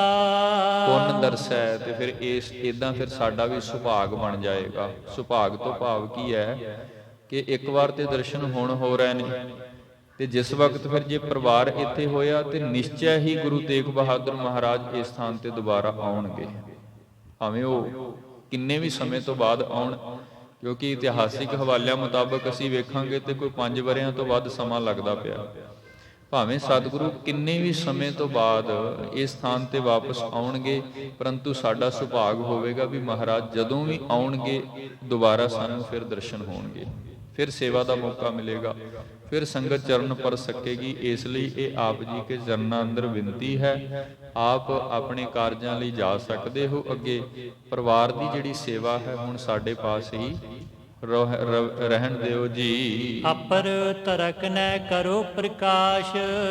ਅਪਰ ਤਰਕ ਨੈ ਕਰੋ ਪ੍ਰਕਾਸ਼, ਮਹਾਰਾਜ ਬੇਨਤੀ ਹੈ ਆਪ ਹੀ ਇਹ ਕਿਰਪਾ ਕਰ ਦੇਵੋ ਜੀ। ਇਹੋ ਸੰਗਤ ਸਗਰੀ ਤੁਮ ਦਾਸ। ਕਿਉਂਕਿ ਹੁਣ ਪਟਨੇਪੁਰ ਦੀ ਸਾਰੀ ਸੰਗਤ ਤੁਹਾਡੀ ਸੇਵਕ ਬਣ ਚੁੱਕੀ ਹੈ, ਤੁਹਾਡੇ ਦਾਸ ਬਣ ਚੁੱਕੀ ਹੈ, ਤੇ ਇਹ ਸੱਚ ਹੈ ਗੁਰਮੁਖੋ। ਕਿਉਂਕਿ ਜਦੋਂ ਕਿਤੇ ਇਸ ਤੋਂ ਅਗਲਾ ਇਤਿਹਾਸ ਜਾਂ ਗੁਰੂ ਗੋਬਿੰਦ ਸਿੰਘ ਸਾਹਿਬ ਮਹਾਰਾਜ ਜੀ ਕੇ ਪ੍ਰਕਾਸ਼ ਪੁਰਬ ਦੀ ਸਾਖੀ ਪ੍ਰਾਰੰਭ ਹੋਵੇਗੀ ਨਾ, ਉਹਦੇ ਵਿੱਚ ਫਿਰ ਵਿਸਤਾਰ ਸਹਿਤ ਹਵਾਲੇ ਆਉਣਗੇ ਕਿ ਕਿਵੇਂ ਬਖਸ਼ਿਸ਼ਾਂ ਪਟਨੇ ਸ਼ਹਿਰ ਦੇ ਵਿੱਚ ਵਾਪਰੀਆਂ ਹਨ, ਜਾਂ ਜਿਤਨਾ ਸਮਾਂ 10ਵੇਂ ਨਾਨਕ ਗੁਰੂ ਗੋਬਿੰਦ ਸਿੰਘ ਸਾਹਿਬ ਮਹਾਰਾਜ ਨੇ ਪਟਨੇ ਦੀ ਧਰਤੀ ਤੇ ਆਪਣੇ ਬਾਲ ਚੋਜ ਕੀਤੇ ਹਨ, ਉਹ ਸਾਰੇ ਦਾ ਸਾਰਾ ਹਵਾਲਾ ਅੱਗੇ ਆਵੇਗਾ। ਸੋ ਇਹ ਸੰਗਤ ਦੀ ਬੇਨਤੀ ਹੈ ਕਿ ਮਹਾਰਾਜ ਇਦਾਂ ਸਾਡੀ ਆਸ ਪੂਰਨ ਹੋ ਜਾਏਗੀ, ਆਪ ਜੀ ਦਾ ਜਿਹੜਾ ਅਗਲਾ ਕਾਰਜ ਹੈ ਉਹ ਹੋ ਜਾਏਗਾ, ਤੇ ਸੰਗਤ ਨੂੰ ਨਿਰੰਤਰ ਸੇਵਾ ਦਾ ਮੌਕਾ ਮਿਲ ਜਾਏਗਾ। ਨਿਰੰਤਰ ਅਸੀਂ ਟਿਕ ਕੇ ਆਪ ਜੀ ਨੂੰ ਹਾਜ਼ਰ ਨਾਜ਼ਰ ਜਾਣ ਕਰਕੇ ਆਪ ਜੀ ਕੀ ਸੇਵਾ ਕਰਦੇ ਰਵਾਂਗੇ, ਸਾਡਾ ਸੁਭਾਗ ਹੋ ਜਾਏਗਾ ਜੀ। ਨਿਸਬਾਸੁਰ ਸੇਵਾ ਮੈਂ ਠਾਂਡੇ। ਨਿਸਬਾਸੁਰ, ਕੀ ਦਿਨ ਤੇ ਕੀ ਰਾਤ, ਹਰ ਵਕਤ ਅਸੀਂ ਸੇਵਾ ਵਿੱਚ ਲੱਗੇ ਰਵਾਂਗੇ। ਨਿਸਬਾਸੁਰ, ਤੇ ਗੁਰਮੁਖੋ ਜਦੋਂ ਕਿਸੇ ਦੇ ਅੰਦਰ ਗੁਰੂ ਪ੍ਰਤੀ ਪਿਆਰ ਹੋ ਜਾਵੇ ਨਾ, ਅੰਦਰੋਂ ਜਦੋਂ ਕਿਸੇ ਨਾਲ ਸ਼ਰਧਾ ਜੁੜ ਜਾਏ, ਤੇ ਸੱਚ ਹੈ ਫਿਰ ਉੱਥੇ ਦਿਨ ਰਾਤ ਨਹੀਂ ਰਹਿ ਜਾਂਦੇ। ਇਸ ਵਿੱਚ ਸੰਗਤ ਦਾ ਹੁਣ ਪਿਆਰ ਹੈ ਮਹਾਰਾਜ ਜੀ ਕੇ ਚਰਨਾਂ ਦੇ ਨਾਲ, ਤੇ ਸੰਗਤ ਇਹ ਬੇਨਤੀ ਕਰ ਰਹੀ ਹੈ ਗੁਰੂ ਚਰਨ ਪਰ ਨਿਸ਼ਚਾ ਗਾਡੇ। ਭਾਈ ਸੰਤੋਖ ਸਿੰਘ ਸਾਹਿਬ ਜੀ ਖਾਸ ਕਰ ਜ਼ਿਕਰ ਕਰਦੇ ਹਨ, ਗੁਰੂ ਚਰਨ ਪਰ ਨਿਸ਼ਚਾ ਗਾਡੇ। ਮਹਾਰਾਜ ਜੀ ਕੇ ਚਰਨਾਂ ਦੇ ਨਾਲ ਸੰਗਤ ਦਾ ਇਤਨਾ ਪਿਆਰ ਪੈ ਚੁੱਕਾ ਹੈ, ਨਿਸ਼ਚਾ ਹੋ ਚੁੱਕਾ ਹੈ ਕਿ ਜੋ ਕੁਝ ਹੈ, ਜੋ ਕੁਝ ਮਿਲ ਸਕਦਾ ਹੈ, ਉਹ ਕੇਵਲ ਤੇ ਕੇਵਲ ਗੁਰੂ ਤੇਗ ਬਹਾਦਰ ਮਹਾਰਾਜ ਜੀ ਕੇ ਚਰਨਾਂ 'ਚੋਂ ਮਿਲ ਸਕਦਾ ਹੈ। ਜੇ ਕੋਈ ਬਖਸ਼ਿਸ਼ ਹੈ ਤੇ ਮਹਾਰਾਜ ਜੀ ਕੇ ਚਰਨਾਂ ਵਿੱਚ ਹੈ। ਜੇਕਰ ਜੀਵਨ ਸਫਲ ਹੋ ਸਕਦਾ ਹੈ ਤੇ ਗੁਰੂ ਤੇਗ ਬਹਾਦਰ ਮਹਾਰਾਜ ਜੀ ਕੇ ਚਰਨਾਂ ਵਿੱਚ ਹੀ ਹੋ ਸਕਦਾ ਹੈ। ਸੰਗਤ ਦੇ ਅੰਦਰ ਇਹ ਨਿਸ਼ਚਾ ਪਰਪੱਕ ਹੋ ਗਿਆ, ਪੱਕੀ ਗੱਲ। ਸੰਗਤ ਨੂੰ ਇਸ ਗੱਲ ਦਾ ਵਿਸ਼ਵਾਸ ਹੋ ਚੁੱਕਾ ਹੈ ਕਿ ਜੇ ਕੋਈ ਕਿਰਪਾ ਕਰਨ ਵਾਲਾ ਪੁਰਖ ਇਸ ਸੰਸਾਰ ਵਿੱਚ ਹੈ, ਸ੍ਰੀ ਗੁਰੂ ਤੇਗ ਬਹਾਦਰ ਹਨ, ਜਿਹੜੇ ਸਾਡੇ ਉਧਾਰ ਕਰ ਸਕਦੇ ਹਨ। ਸ੍ਰੀ ਗੁਰੂ ਤੇਗ ਬਹਾਦਰ ਹੇਰੀ। ਫਿਰ ਸਤਿਗੁਰੂ ਗੁਰੂ ਤੇਗ ਬਹਾਦਰ ਮਹਾਰਾਜ ਜੀ ਨੇ ਨਾ ਸੰਗਤ ਦੀ ਇਸ ਬੇਨਤੀ ਨੂੰ ਸੁਣਿਆ ਹੈ। ਅਦਕ ਭਾਵਨਾ ਸੰਗਤ ਕੇਰੀ। ਫਿਰ ਜਿਸ ਵਕਤ ਮਹਾਰਾਜ ਜੀਆਂ ਨੇ ਦ੍ਰਿਸ਼ਟੀ ਪਾ ਕਰਕੇ ਉਸ ਸੰਗਤ ਨੂੰ ਤੱਕਿਆ, ਜਿਤਨੀ ਸੰਗਤ ਯਾਚਨਾ ਕਰ ਰਹੀ ਸੀ ਨਾ, ਜਿੰਨੀ ਸੰਗਤ ਅਰਦਾਸ ਕਰ ਰਹੀ ਸੀ, ਮਹਾਰਾਜ ਨੇ ਜਿਸ ਵਕਤ ਵੇਖਿਆ ਤੇ ਗੁਰਦੇਵ ਜੀ ਨੇ ਮਹਿਸੂਸ ਕੀਤਾ ਵੀ ਸੰਗਤ ਦੀ ਭਾਵਨਾ ਬੜੀ ਪ੍ਰਬਲ ਹੈ, ਬੜੇ ਪਿਆਰ ਨਾਲ ਸੰਗਤ ਰਜ਼ਾਈਆਂ ਕਰ ਰਹੀ ਹੈ, ਬੇਨਤੀਆਂ ਕਰ ਰਹੀ ਹੈ। ਮਹਾਰਾਜ ਨੇ ਫਿਰ ਉਹ ਬੇਨਤੀ ਪ੍ਰਵਾਨ ਕਰ ਲਈ ਹੈ। ਮਹਾਰਾਜ ਨੇ ਉਹ ਸੰਗਤ ਦੀ ਜਿਹੜੀ ਬੇਨਤੀ ਸੀ ਨਾ, ਉਸ ਨੂੰ ਪ੍ਰਵਾਨ ਕਰ ਲਿਆ। ਕਿਉਂ? ਕਿਉਂਕਿ ਸੰਗਤ ਪਿਆਰ ਨਾਲ ਗੁਰੂ ਨੂੰ ਵਸ ਕਰ ਰਹੀ ਹੈ, ਤੇ ਇਹ ਨਿਯਮ ਹੈ ਮਹਾਰਾਜ ਜੀ ਕੇ ਘਰ ਦਾ। ਪਿਆਰ ਨਾਲ ਕੋਈ ਵੀ ਯਾਦ ਕਰੇ ਗੁਰੂ ਉਹਦੇ ਵਸ ਵਿੱਚ ਹੀ ਹੈ। ਆਪਾਂ ਵੀ ਪਿਆਰ ਨਾਲ ਗੁਰੂ ਚਰਨਾਂ ਵਿੱਚ ਅਰਦਾਸ ਕਰੀਏ ਨਾ, ਤੇ ਇਹ ਕਦੇ ਵੀ ਖਿਆਲ ਰੱਖਿਓ ਮਹਾਰਾਜ ਸਾਨੂੰ ਖਾਲੀ ਨਹੀਂ ਮੋੜਨਗੇ, ਕਿਉਂਕਿ ਗੁਰੂ ਹੈ ਹੀ ਗੋਬਿੰਦ ਭਾਉ ਭਗਤ ਕਾ ਭੁੱਖਾ। ਮਹਾਰਾਜ ਪਿਆਰ ਵੇਖਿਆ, ਮਹਾਰਾਜ ਨੇ ਵੀ ਸੰਗਤ ਪਿਆਰ ਨਾਲ ਸਾਨੂੰ ਇਹ ਬੇਨਤੀ ਕਰ ਰਹੀ ਹੈ, ਸੰਗਤ ਦੇ ਅੰਦਰ ਡੂੰਘੀ ਸ਼ਰਧਾ ਹੈ, ਇਸ ਕਰਕੇ ਮਹਾਰਾਜ ਹੁਣ ਇਹ ਅਰਦਾਸ ਇਹ ਬੇਨਤੀ ਪ੍ਰਵਾਨ ਕਰਦੇ ਹਨ। ਕਹਿਓ ਕਿਰਪਾਲ ਸੰਗ ਤਿਸ ਕਾਲੇ। ਫਿਰ ਮਹਾਰਾਜ ਜੀਆਂ ਨੇ ਨਾ ਆਪਣੇ ਜਿਹੜੇ ਨਾਤੀ ਹਨ, ਜਿਵੇਂ ਮਾਮਾ ਕਿਰਪਾਲ ਚੰਦ ਜੀ, ਸ਼ਬਦ ਅਸੀਂ ਮਾਮਾ ਵਰਤਾਂਗੇ ਕਿਉਂਕਿ ਕਿਰਪਾਲ ਚੰਦ ਜੀ ਮਾਤ ਗੁਜਰ ਕੌਰ ਜੀ ਦੇ ਸੱਕੇ ਭਰਾਤਾ ਹਨ, ਤੇ ਮਾਮਾ ਕਿਰਪਾਲ ਚੰਦ ਜੀ ਜਿਨ੍ਹਾਂ ਨੂੰ ਫਿਰ ਗੁਰੂ ਤੇਗ ਬਹਾਦਰ ਮਹਾਰਾਜ ਜੀ ਨੇ ਆਪਣੇ ਪਾਸ ਬੁਲਾਇਆ, ਤੇ ਫਿਰ ਇਹ ਬਚਨ ਕਹੇ ਸਨ। ਬਸੋ ਸਰਬ ਤੁਮ ਇਹਾਂ ਸੁਖਾਲੇ। ਸੰਗਤ ਦੇ ਪ੍ਰੇਮ ਨੂੰ ਮੁੱਖ ਰੱਖਦਿਆਂ ਫਿਰ ਮਹਾਰਾਜ ਨੇ ਹੁਕਮ ਦੇ ਦਿੱਤਾ, ਕਹਿਣ ਲੱਗੇ ਕਿਰਪਾਲ ਚੰਦ ਜੀ ਸੰਗਤ ਬੇਨਤੀ ਕਰ ਰਹੀ ਹੈ, ਸੰਗਤ ਸਾਰਾ ਉਦਮ ਵੀ ਕਰ ਰਹੀ ਹੈ, ਸੇਵਾ ਮੰਗ ਰਹੀ ਹੈ, ਤੇ ਸਾਨੂੰ ਦੇ ਦੇਣੀ ਚਾਹੀਦੀ ਹੈ। ਇਸ ਲਈ ਚੰਗਾ ਇਹ ਹੈ ਕਿ ਤੁਸੀਂ ਇਸੇ ਸਥਾਨ ਤੇ ਹੀ ਵਸੇਬਾ ਰੱਖੋ ਪਰਿਵਾਰ ਸਹਿਤ, ਕਿਉਂਕਿ ਹੁਣ ਉਹ ਸਮਾਂ ਵੀ ਨਜ਼ਦੀਕ ਹੈ ਜਿਸ ਵਕਤ 10ਵੇਂ ਨਾਨਕ ਗੁਰੂ ਗੋਬਿੰਦ ਸਿੰਘ ਸਾਹਿਬ ਸਾਹਿਬੇ ਕਮਾਲ ਜੀ ਦਾ ਅਵਤਾਰ ਹੋਣਾ ਹੈ। ਇਸ ਕਰਕੇ ਮਹਾਰਾਜ ਨੇ ਉਹ ਸਾਰੀ ਗੱਲ ਨੂੰ ਵਿਚਾਰਦਿਆਂ ਹੋਇਆਂ ਨਾ ਕਿਰਪਾਲ ਚੰਦ ਜੀ ਨੂੰ ਆਪਣੇ ਪਾਸ ਬੁਲਾ ਕਰਕੇ ਤੇ ਇਹ ਹੁਕਮ ਦੇ ਦਿੱਤੇ ਕਿ ਭਾਈ ਦੇਖੋ, ਅਸੀਂ ਜ਼ਰੂਰੀ ਰੁਝੇਵਿਆਂ ਦੇ ਲਈ, ਸੰਗਤ ਦਰਸ਼ਨਾਂ ਦੇ ਲਈ, ਤੀਰਥਾਂ ਦਾ ਰਟਨ ਕਰਨ ਦੇ ਲਈ ਅੱਗੇ ਜ਼ਰੂਰ ਜਾਣਾ। ਮੁੱਖ ਮੰਤਵ ਤਾਂ ਗੁਰਸਿੱਖੀ ਦਾ ਪ੍ਰਚਾਰ ਪ੍ਰਸਾਰ ਜਿਹੜਾ ਪੂਰਬ ਦੇਸ਼ ਵਿੱਚ ਕਰਨਾ, ਇਹਨਾਂ ਕਾਰਜਾਂ ਲਈ ਅਸੀਂ ਜਾਵਾਂਗੇ, ਪਰੰਤੂ ਤੁਸੀਂ ਇੱਥੇ ਹੀ ਰਹਿਣਾ ਕਰੋ ਜੀ। ਹਮ ਕੇਤਿਕ ਦਿਨ ਫਿਰ ਕਰ ਸਾਰੇ। ਕੁਝ ਸਮਾਂ ਲੱਗੇਗਾ, ਜਿਸ ਸਮੇਂ ਦੇ ਵਿੱਚ ਅਸੀਂ ਅਗਲੇ ਸਾਰੇ ਸਥਾਨਾਂ ਤੇ ਪ੍ਰਚਾਰ ਪ੍ਰਸਾਰ ਕਰਾਂਗੇ ਜੀ। ਤੀਰਥ ਕਰਤੇ ਦੇਸ ਨਿਹਾਰੇ। ਸਾਰੇ ਤੀਰਥ ਸਥਾਨਾਂ ਤੇ ਜਾ ਕੇ ਚਰਨ ਪਾਉਣੇ ਹਨ, ਉੱਥੇ ਜਾ ਕੇ ਸਭ ਕੁਝ ਵੇਖਣਾ ਹੈ, ਕਿਵੇਂ ਉੱਥੇ ਜੋ ਕੁਝ ਚੱਲ ਰਿਹਾ ਹੈ, ਜਾਂ ਉੱਥੇ ਜਿਹੜਾ ਸੱਚ ਨਾਮ ਦਾ ਹੋਕਾ ਦੇਣਾ ਹੈ। ਉਹਨਾਂ ਸਾਰੇ ਤੀਰਥਾਂ ਤੇ ਆਪਣੇ ਮੁਬਾਰਕ ਚਰਨ ਪਾ ਕਰਕੇ ਅਸੀਂ ਵਾਪਸ ਆ ਜਾਵਾਂਗੇ। ਸਭ ਡੇਰੇ ਬਿਨ ਗਮਨੈ ਤੂਰਨ। ਤੇ ਹੁਣ ਅਸੀਂ ਇਸ ਸਥਾਨ ਤੋਂ ਬਾਕੀ ਸਾਰੇ ਪਰਿਵਾਰ ਨੂੰ, ਜਿਤਨੇ ਵੀ ਸਿੱਖ ਹਨ, ਉਹਨਾਂ ਨੂੰ ਛੱਡ ਕਰਕੇ ਇਸ ਸਥਾਨ ਤੇ ਹੀ ਟਿਕਾ ਕਰਕੇ ਆਪ ਜਲਦੀ ਹੀ ਇੱਥੋਂ ਰੁਖਸਤ ਹੋਵਾਂਗੇ। ਕਰੈ ਕਾਮਨਾ ਆਪਣੀ ਪੂਰਨ। ਕਿਉਂਕਿ ਸਾਡੀ ਵੀ ਇਹ ਇੱਛਾ ਹੈ ਕਿ ਪੂਰਬ ਦੇਸ਼ ਵਿੱਚ ਦੂਰ ਤੱਕ ਪ੍ਰਚਾਰ ਪ੍ਰਸਾਰ ਕਰਨਾ ਹੈ। ਗੁਰੂ ਨਾਨਕ ਸਾਹਿਬ ਮਹਾਰਾਜ ਜੀ ਕੇ ਇਸ ਮੱਤ ਦਾ ਪੂਰਬ ਦੇਸ਼ ਵਿੱਚ ਬਹੁਤ ਦੂਰ ਤੱਕ ਅਸੀਂ ਇਹ ਜਿਹੜਾ ਸੱਚ ਨਾਮ ਦਾ ਮੰਤਰ ਦੇਣਾ ਹੈ। ਇਸ ਲਈ ਉਹ ਵੀ ਸਾਡੀ ਇੱਛਾ, ਅਸੀਂ ਕਾਮਨਾ, ਇਹ ਜਿਹੜੀ ਸੰਗਤ ਦੀ ਉਧਾਰ ਹਿਤ ਕਾਰਜ ਹਨ ਉਹ ਵੀ ਕਰਨੇ ਹਨ, ਤੇ ਇੱਥੇ ਪਰਿਵਾਰ ਵੀ ਟਿਕਿਆ ਰਹੇਗਾ। ਇਮ ਨਿਜ ਦਾਸ ਅਪਰ ਸਮਝਾਏ। ਇਸ ਵਿਦ ਸਤਿਗੁਰਾਂ ਨੇ ਨਾ ਆਪਣੇ ਸੇਵਕਾਂ ਨੂੰ ਵੀ ਇਹ ਗੱਲ ਸਮਝਾ ਦਿੱਤੀ ਹੈ, ਕਿਉਂਕਿ ਜਿਨ੍ਹਾਂ ਸੇਵਕਾਂ ਨੂੰ, ਸਿੱਖਾਂ ਨੂੰ ਮਹਾਰਾਜ ਜੀਆਂ ਨੇ ਇੱਥੇ ਰਹਿਣ ਦੇ ਲਈ ਹੁਕਮ ਕੀਤਾ, ਉਹਨਾਂ ਨੂੰ ਵੀ ਕਹਿ ਦਿੱਤਾ ਕਿ ਭਾਈ ਹੁਣ ਤੁਸੀਂ ਸਾਡੇ ਨਾਲ ਨਾ ਜਾਇਓ, ਕਿਉਂਕਿ ਇੱਥੇ ਹੀ ਆਪ ਨੇ ਰੁਕਣਾ ਹੈ। ਤੇ ਜਿਨ੍ਹਾਂ ਜਿਨ੍ਹਾਂ ਦੀ ਗੁਰੂ ਕੀ ਮੌਜ ਸੀ ਵੀ ਨਾਲ ਲੈ ਕਰਕੇ ਅੱਗੇ ਜਾਣਾ ਸੀ ਆਪਣੇ ਨਾਲ, ਕਿਉਂਕਿ ਕੁਝ ਸਿੱਖ ਜਿਨ੍ਹਾਂ ਦਾ ਜ਼ਿਕਰ ਆਉਂਦਾ ਹੈ, ਸ੍ਰੀ ਗੁਰੂ ਤੇਗ ਬਹਾਦਰ ਮਹਾਰਾਜ ਕੁਝ ਗਿਣਤੀ ਦੇ ਸਿੱਖ ਸੰਗਤ ਨਾਲ ਲੈ ਕਰਕੇ ਤੇ ਆਪ ਅੱਗੇ ਚਲੇ ਗਏ ਸਨ। ਸੋ ਇਸ ਵਿਧ ਉਹਨਾਂ ਨੂੰ ਵੀ ਕਹਿ ਦਿੱਤਾ ਕਿ ਭਾਈ ਤੁਸੀਂ ਸਾਡੇ ਨਾਲ ਚੱਲਣਾ ਹੈ, ਤੇ ਜਿਨ੍ਹਾਂ ਨੇ ਇੱਥੇ ਸੇਵਾ ਹਿਤ ਰੁਕਣਾ ਹੈ ਉਹਨਾਂ ਨੂੰ ਉੱਥੋਂ ਦੀ ਸੇਵਾ ਸੰਭਲਾ ਕਰਕੇ ਤੇ ਕਹਿ ਦਿੱਤਾ ਕਿ ਭਾਈ ਤੁਸੀਂ ਇੱਥੇ ਹੀ ਰੁਕਣਾ ਹੈ ਜੀ। ਜੇ ਪਟਨੇਪੁਰ ਵਿਖੇ ਹਟਾਏ। ਜੇ ਪਟਨੇਪੁਰ ਵਿਖੇ ਹਟਾਏ, ਜਿਤਨੇ ਵੀ ਸਿੱਖ ਸੰਗਤ ਮਹਾਰਾਜ ਨਾਲ ਰੱਖਣਾ ਚਾਹੁੰਦੇ ਹਨ ਉਹ ਨਾਲ ਲੈ ਗਏ ਹਨ, ਤੇ ਬਾਕੀ ਇੱਥੇ ਰੱਖ ਲਏ ਹਨ। ਮਾਤ ਨਾਨਕੀ ਸੁਣ ਕਰ ਆਈ। ਤੇ ਜਿਸ ਵਕਤ ਮਾਤਾ ਨਾਨਕੀ ਜੀ ਗੁਰੂ ਕੇ ਮਾਤਾ ਜੀ ਹਨ, ਕਿਉਂਕਿ ਇਹ ਵੀ ਇਸ ਯਾਤਰਾ ਤੇ ਮਹਾਰਾਜ ਜੀ ਕੇ ਸੰਗ ਹੀ ਸਨ। ਵੈਸੇ ਜੇ ਅਸੀਂ ਇਤਿਹਾਸ ਵਿੱਚ ਵੇਖਾਂਗੇ ਨਾ ਗੁਰਮੁਖੋ, ਤੇ ਇਹ ਇੱਕ ਬੜੀ ਵੱਡੀ ਘਾਲਣਾ ਹੈ ਮਾਤਾ ਜੀ ਕੇ ਜੀਵਨ ਦੀ। ਸ੍ਰੀ ਗੁਰੂ ਹਰਗੋਬਿੰਦ ਸਾਹਿਬ ਮਹਾਰਾਜ ਜੀ ਕੇ ਵੇਲੇ ਤੋਂ ਲੈ ਕਰਕੇ ਪਹਿਲਾਂ ਬਕਾਲੇ ਦੀ ਧਰਤੀ ਤੱਕ, ਬਕਾਲੇ ਤੋਂ ਸ੍ਰੀ ਅਨੰਦਪੁਰ ਸਾਹਿਬ ਤੱਕ, ਤੇ ਅਨੰਦਪੁਰ ਸਾਹਿਬ ਤੋਂ ਫਿਰ ਪਟਨੇ ਤੱਕ, ਇਸ ਪਵਿੱਤਰ ਸਥਾਨ ਤੇ ਵੀ ਮਾਤਾ ਜੀ ਨਾਲ ਹੀ ਆਏ ਨੇ। ਇਦਾਂ ਇਹ ਮਾਤਾ ਜੀ ਨੇ ਸਾਰੀ ਯਾਤਰਾ ਆਪਣੇ ਜੀਵਨ ਦੇ ਅੰਦਰ ਨਾਲ ਗੁਰੂ ਤੇਗ ਬਹਾਦਰ ਆਪਣੇ ਸੁਪੁੱਤਰ ਦੇ ਨਾਲ ਕੀਤੀ ਹੈ। ਸੋ ਜਿਸ ਵਕਤ ਹੁਣ ਮਾਤਾ ਜੀ ਨੂੰ ਪਤਾ ਲੱਗਾ ਨਾ ਕਿ ਜਿਹੜੇ ਸਾਡੇ ਸੁਪੁੱਤਰ ਸ੍ਰੀ ਗੁਰੂ ਤੇਗ ਬਹਾਦਰ ਜੀ ਹਨ, ਉਹ ਆਪ ਅਜੇ ਵੀ ਅੱਗੇ ਜਾ ਰਹੇ ਹਨ ਤੇ ਪਰਿਵਾਰ ਨੂੰ ਇੱਥੇ ਰੁਕਣ ਦਾ ਹੁਕਮ ਦੇ ਦਿੱਤਾ ਹੈ, ਉਹ ਗੱਲ ਸੁਣ ਕਰਕੇ ਤੇ ਫਿਰ ਛੇਤੀ ਹੀ ਜਲਦੀ ਦੌੜ ਕਰਕੇ ਆਪਣੇ ਸੁਪੁੱਤਰ ਸ੍ਰੀ ਗੁਰੂ ਤੇਗ ਬਹਾਦਰ ਸਾਹਿਬ ਮਹਾਰਾਜ ਜੀ ਦੇ ਨਾਲ ਵਿਚਾਰ ਕਰਨ ਦੇ ਲਈ ਹਾਜ਼ਰ ਹੋਏ। ਪਰਮ ਪ੍ਰੇਮ ਤੇ ਕਹਿਤ ਸੁਣਾਈ। ਤੇ ਮਾਤਾ ਜੀ ਜਿਨ੍ਹਾਂ ਦੇ ਸੁਭਾਅ ਵਿੱਚ ਹੀ ਪ੍ਰੇਮ ਵਸਿਆ ਹੋਇਆ, ਬੜੇ ਕਰਮਾਂ ਵਾਲੇ ਨੇ, ਬੜੀ ਬਖਸ਼ਿਸ਼ ਵਾਲੇ ਨੇ ਮਾਤਾ ਜੀ। ਸੋ ਮਾਤਾ ਜੀਆਂ ਨੇ ਫਿਰ ਆਪਣੇ ਪੁੱਤਰ ਸ੍ਰੀ ਗੁਰੂ ਤੇਗ ਬਹਾਦਰ ਮਹਾਰਾਜ ਜੀ ਦੇ ਨਾਲ ਪਿਆਰ ਸਹਿਤ ਇਹ ਬੇਨਤੀ ਕੀਤੀ ਹੈ, ਹੇ ਸੁਤ ਤੁਮਕੋ ਦੇਖਨ ਕਰੋ। ਮਾਤਾ ਜੀ ਕਹਿਣ ਲੱਗੇ, ਐ ਬੇਟਾ ਜੀ, ਐ ਪੁੱਤਰ ਜੀ, ਇਸ ਉਮਰ ਦੇ ਵਿੱਚ ਤਾਂ ਮੈਂ ਆਪ ਜੀ ਕਾ ਮੁਖ ਵੇਖ ਕਰਕੇ ਹੀ ਜਿਉਂਦੀ ਹਾਂ। ਸਦਾ ਆਪਨੇ ਉਰ ਸੁਖ ਤਰੋ। ਤੇ ਜਦੋਂ ਆਪ ਜੀ ਕੇ ਦਰਸ਼ਨ ਕਰ ਲੈਨੇ ਹਾਂ, ਆਪ ਜੀ ਕਾ ਮੁਖ ਵੇਖ ਲੈਨੇ ਹਾਂ, ਤੇ ਸਾਡੇ ਅੰਦਰ ਨੂੰ ਸੁਖ ਮਿਲ ਜਾਂਦਾ ਹੈ। ਵੈਸੇ ਜੇ ਸੰਸਾਰਿਕ ਪੱਧਰ ਤੇ ਵੀ ਅਸੀਂ ਗੱਲ ਕਰਾਂਗੇ ਨਾ ਗੁਰਮੁਖੋ, ਤੇ ਮਾਂ ਦੇ ਲਈ ਪੁੱਤ ਨੂੰ ਦੂਰ ਕਰਨਾ ਬੜਾ ਔਖਾ ਕੰਮ ਹੁੰਦਾ ਹੈ। ਉਮਰ ਭਾਵੇਂ ਕੋਈ ਵੀ ਹੋਵੇ, ਮਾਂ ਦੇ ਲਈ ਪੁੱਤ ਨੂੰ ਦੂਰ ਕਰਨਾ ਬਹੁਤ ਔਖਾ ਹੁੰਦਾ, ਕਿਉਂਕਿ ਮਾਂ ਦੇ ਲਈ ਇਹ ਵਿਛੋੜਾ ਝੱਲਣਾ ਬੜਾ ਔਖਾ ਹੈ। ਲੇਕਿਨ ਇੱਥੇ ਕੱਲਾ ਸੰਸਾਰਿਕ ਪੱਧਰ ਨਹੀਂ, ਸ੍ਰੀ ਗੁਰੂ ਤੇਗ ਬਹਾਦਰ ਮਹਾਰਾਜ ਆਤਮਿਕ ਪੱਧਰ ਤੇ ਵੀ ਬਹੁਤ ਉੱਚ ਦਰਜੇ ਦੇ ਮਾਲਕ ਨੇ। ਤੇ ਉਹ ਮਾਂ ਜਿਸ ਨੇ ਇਸ ਪੁੱਤਰ ਨੂੰ ਜਨਮ ਦਿੱਤਾ, ਜਿਨੇ ਭਗਤੀ ਦੇ ਵਿੱਚ ਸਿਖਰ ਪ੍ਰਾਪਤ ਕੀਤਾ ਹੈ, ਜਿਨੇ ਭਗਤੀ ਦੇ ਅੰਦਰ ਆਪਣੇ ਆਪ ਨੂੰ ਟਿਕਾ ਹੀ ਦਿੱਤਾ, ਉਸ ਗੁਰੂ ਦਾ ਦਰਸ਼ਨ ਕਰਨਾ ਕੱਲੀ ਮਾਂ ਤੱਕ ਹੀ ਕੋਈ ਵੀ ਨਹੀਂ ਰਹਿ ਸਕਦਾ। ਨਿਰੰਤਰ ਜਿਨੇ ਇੱਕ ਵਾਰ ਮਹਾਰਾਜ ਜੀ ਦਾ ਮੁਖ ਵੇਖ ਲਿਆ, ਉਹ ਕੋਈ ਵੀ ਨਹੀਂ ਰਹਿ ਸਕਦਾ ਵੇਖੇ ਬਿਨਾ। ਇਸ ਲਈ ਮਾਂ ਹੈ। ਮਾਤਾ ਜੀ ਨੇ ਆਕਰ ਕੇ ਬੇਨਤੀ ਕੀਤੀ ਕਿ ਹੈ ਸੁਤ ਤੁਮਕੋ ਦੇਖਨ ਕਰੂੰ, ਸਦਾ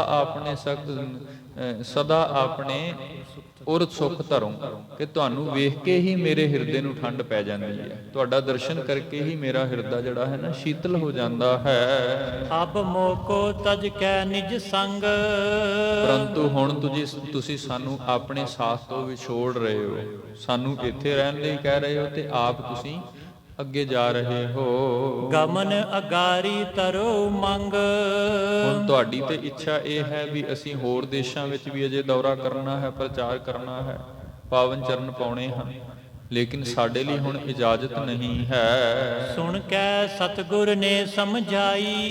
ਫਿਰ ਜਿਸ ਵਕਤ ਮਾਤਾ ਜੀ ਦੀ ਬਾਤ ਸੁਣੀ, ਨੌਵੇਂ ਸਤਿਗੁਰਾਂ ਨੇ, ਸ੍ਰੀ ਗੁਰੂ ਤੇਗ ਬਹਾਦਰ ਮਹਾਰਾਜ ਜੀ ਨੇ ਫਿਰ ਮਾਤਾ ਜੀਆਂ ਨੂੰ ਪਿਆਰ ਸਹਿਤ ਇਹ ਸਾਰੀ ਬਾਤ ਜਿਹੜੀ ਸਮਝਾਈ ਹੈ। ਪੁਰਵਹੁ ਉਰ ਆਸਾ ਸੁਖਦਾਈ। ਪ੍ਰਥਮ ਤਾਂ ਗੁਰਦੇਵ ਕਹਿਣ ਲੱਗੇ ਕਿ ਮਾਤ ਜੀ, ਜੋ ਵੀ ਆਪ ਜੀ ਕੀ ਇੱਛਾ ਹੈ ਬਖਸ਼ਿਸ਼ ਇਦਾਂ ਹੀ ਮਿਲਦੀ ਰਹੇਗੀ। ਇੱਛਾ ਕੀ ਹੈ, ਮੈਂ ਪਹਿਲਾਂ ਹੁਣੇ ਹੀ ਬੇਨਤੀ ਕੀਤੀ ਹੈ।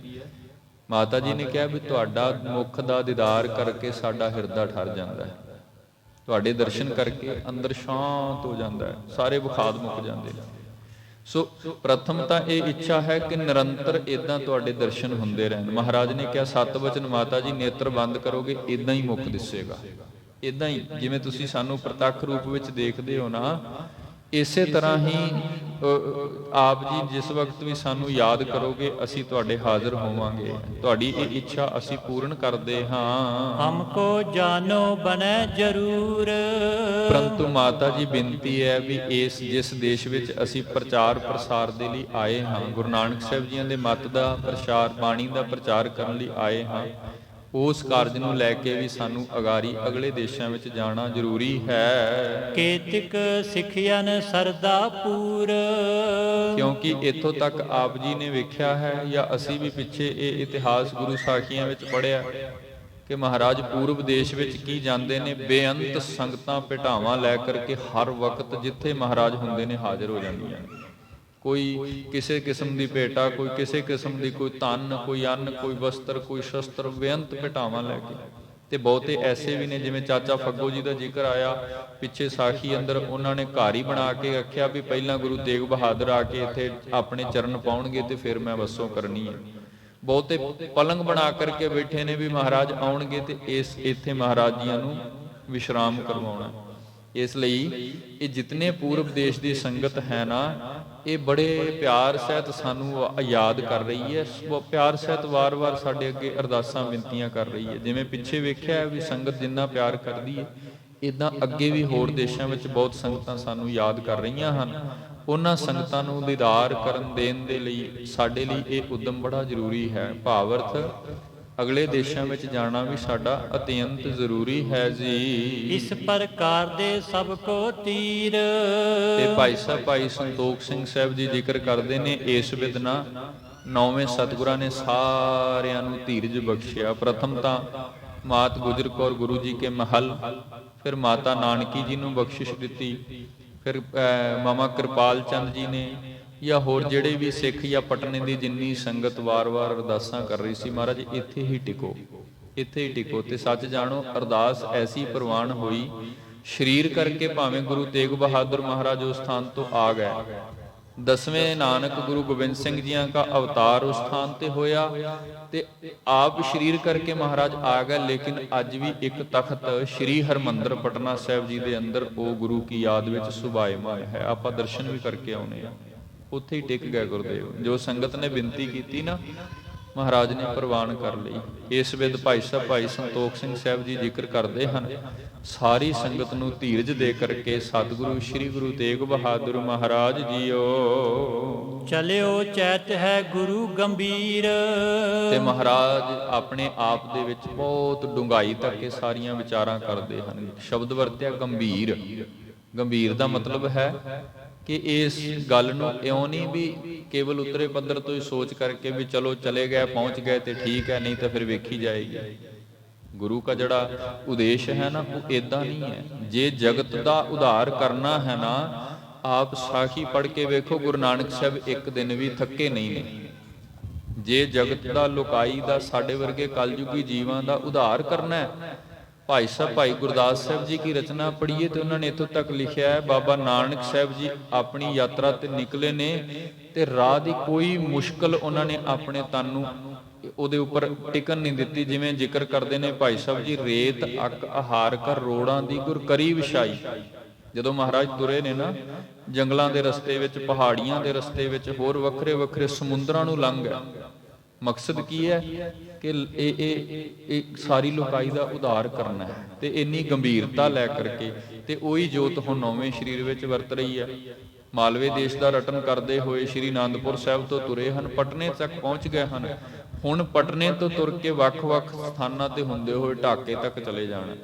ਸੋ ਇਸ ਵਿਦ ਮਹਾਰਾਜ ਸੱਚੇ ਪਾਤਸ਼ਾਹ ਆਪਣੇ ਇਸ ਮਿਸ਼ਨ ਨੂੰ ਲੈ ਕਰਕੇ, ਗੁਰਸਿੱਖੀ ਦੇ ਪ੍ਰਚਾਰ ਪ੍ਰਸਾਰ ਦੇ ਕਾਰਜ ਨੂੰ ਲੈ ਕਰਕੇ ਅਤਿਅੰਤ ਗੰਭੀਰ ਹਨ ਤੇ ਬੜੀ ਡੂੰਘਾਈ ਦੇ ਨਾਲ ਸੋਚ ਕਰਕੇ ਸਾਰਾ ਕਾਰਜ ਕਰਦੇ ਹਨ।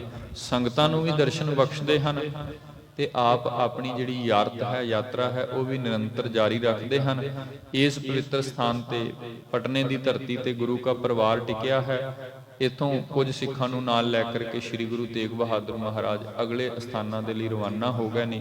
ਸੋ ਜਿਵੇਂ ਸਤਿਗੁਰੂ ਅਗਲੇ ਅਸਥਾਨਾਂ ਲਈ ਚੱਲਦੇ ਨੇ, ਉਹ ਸਾਰੇ ਦਾ ਸਾਰਾ ਇਤਿਹਾਸ ਭਾਈ ਸਾਹਿਬ ਭਾਈ ਸੰਤੋਖ ਸਿੰਘ ਜੀਆਂ ਨੇ ਆਪਣੀ ਇਸ ਮਹਾਨ ਰਚਨਾ ਗੁਰਪ੍ਰਤਾਪ ਸੂਰਜ ਗ੍ਰੰਥ ਵਿੱਚ ਕਲਮਬੰਦ ਕੀਤਾ। ਯਤਨ ਕਰਾਂਗੇ ਇਸੇ ਤਰ੍ਹਾਂ ਹੀ ਉਹ ਵੀ ਵਿਸਤਾਰ ਸਹਿਤ ਇਹਨਾਂ ਦੀਵਾਨਾਂ ਵਿੱਚ ਆਪ ਸੰਗਤਾਂ ਦੇ ਨਾਲ ਸਾਰਾ ਸਾਂਝੇ ਕਰਨ ਦਾ ਜੀ। ਅੱਜ ਇਤਨੀਆਂ ਹੀ ਬੇਨਤੀਆਂ ਪ੍ਰਵਾਨ ਕਰਨੀਆਂ, ਇੱਥੇ ਹੀ ਸਮਾਪਤੀ ਹੈ। ਆਓ ਹੁਣ ਗੁਰਬਾਣੀ ਦਾ ਕੀਰਤਨ ਸਮਾਂ ਹੋ ਚੁੱਕਾ ਹੈ। ਸ਼ਬਦ ਕੀਰਤਨ ਸਰਵਣ ਕਰੀਏ, ਗੁਰੂ ਫਤਿਹ ਨਾਲ ਸਾਂਝ ਪਾਇਓ। ਫਤਿਹ ਪ੍ਰਵਾਨਿਓ ਜੀ। ਵਾਹਿਗੁਰੂ ਜੀ ਕਾ ਖਾਲਸਾ, ਵਾਹਿਗੁਰੂ ਜੀ ਕੀ ਫਤਿਹ।